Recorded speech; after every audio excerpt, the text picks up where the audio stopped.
Hi, Bessie. It's really nice to be with you again today, and I wanted to share some things because of late I've had people ask me, "How are you able to lose so much weight in a short time?" Like, I knew you when you were chubbier and bigger compared to what you are now.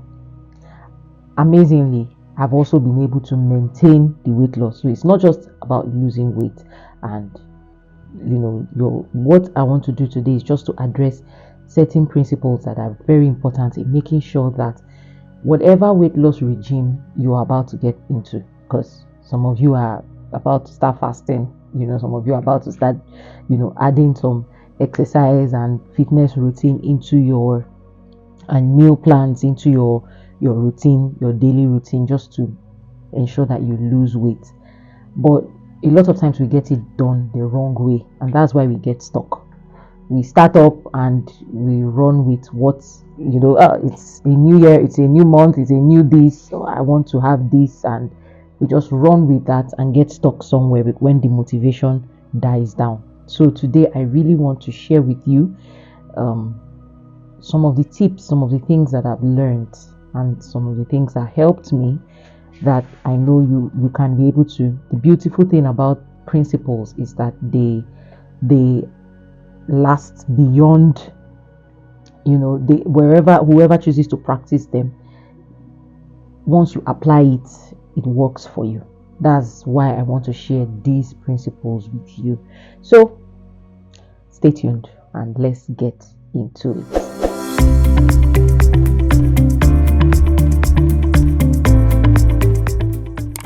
So, I've been a part of the Institute for Psychology of Eating.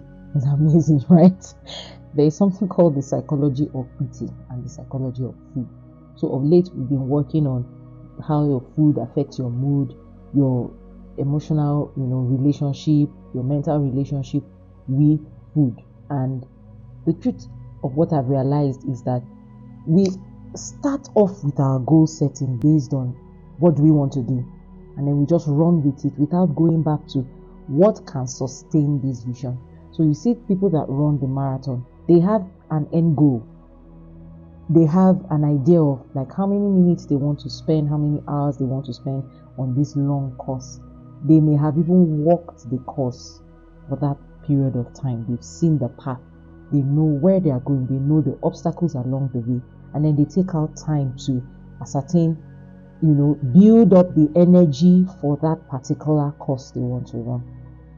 But what we often do with, New Year goal setting, and for some people that engage in, that early year fasting or end of the year fasting or some other periods of fasting that we partake in, is that we don't look at the end goal. We just, this is what I want to do, and we just start running because somebody did it that way and some other person did it that way.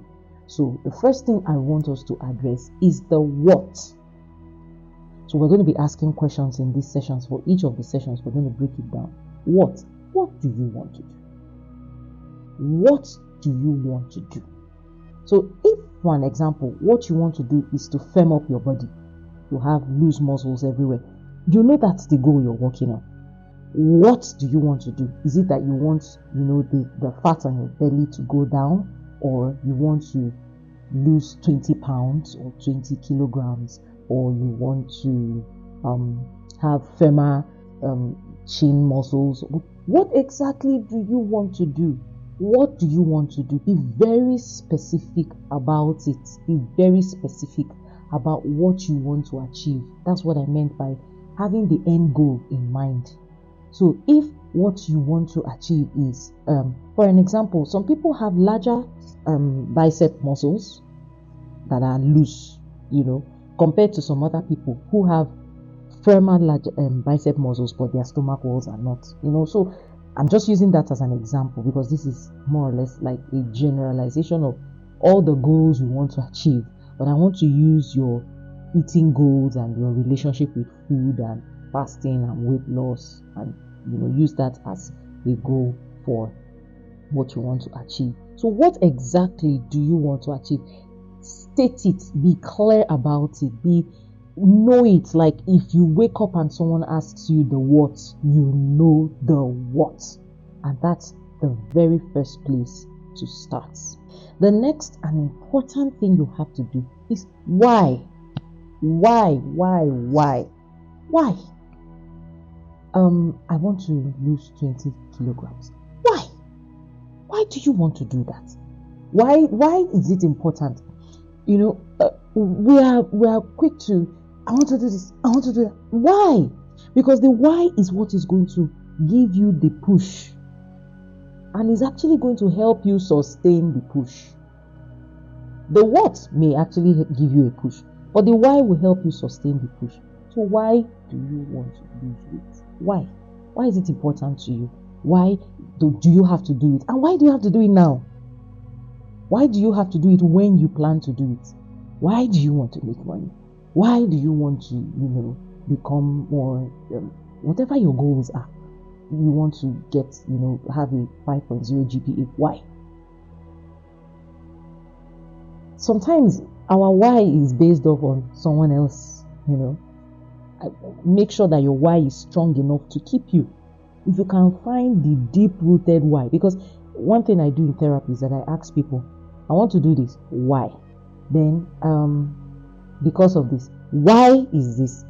Keep asking. We call it the 5 levels of query. Like, query to the deepest level, as far down as you can go, or as deep down as you can go as regards that matter, that particular issue. Because I'm talking about your relationship with food. Why do you want to lose weight? Really, ask yourself why. Ask yourself. One of the things I did for myself was, which is what I'm going to get into in the next section. When I looked at the why, I said, I know that I am, and I'm just using this because I'm already entering the next section, but I know that I am a public figure. I'm someone that people look up to. I want to be healthy. I want to maintain the body long enough to do all the things that I have to do.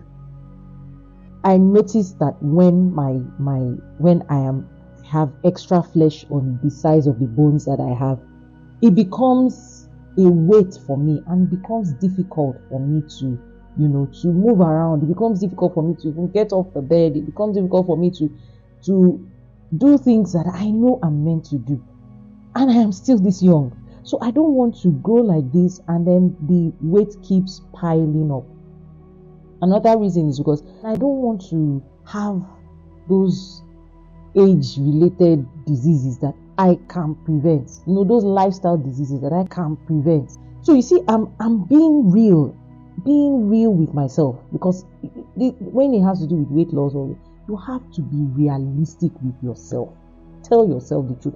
If your why is other people centered, it's going to take a long time for you to actually, achieve it. Because once they are out of the picture, when they are not in the picture, and you get back to yourself, it's yourself you're going to live with, and it is you that is going to know whether you are really doing it for the right reasons.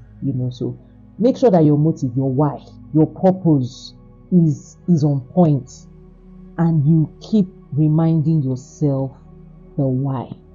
So before all these points I'm mentioning, the what, the why, like I've done now, and I'm going to do the who next. But make sure that it is ever before you.